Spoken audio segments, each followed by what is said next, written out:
IFM Foreign News. Isang Chinese national ang hinatulan ng 8 taong pagkakakulong sa Estados Unidos matapos mapatunayang sangkot sa pagpupuslit ng armas at mga kagamitang militar patungong North Korea.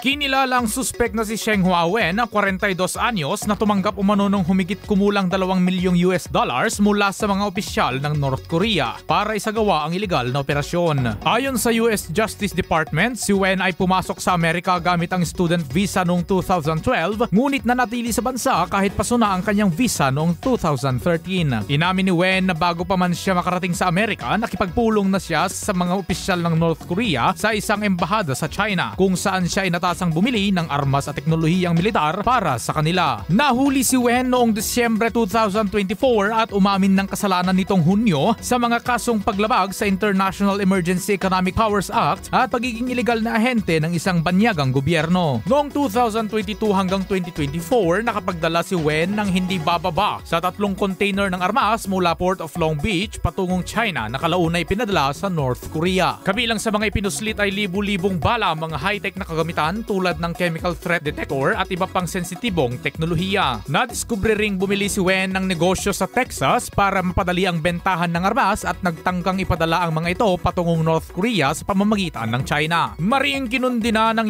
US ang ginawang paglabag ni Wen sa mga umiiral na international sanctions laban sa North Korea, lalo na't kasangkot ito sa pagpapalakas ng armas ng isang bansang may kasaysayan ng nuclear testing. Ang kaso ay muling naglalantad ng mga lihim na paraan ng North Korea upang makalusot sa mga pandaigdigang parusa sa kanilang arms trade. Para sa IFM Foreign News, ako si Idol Victor Pascual.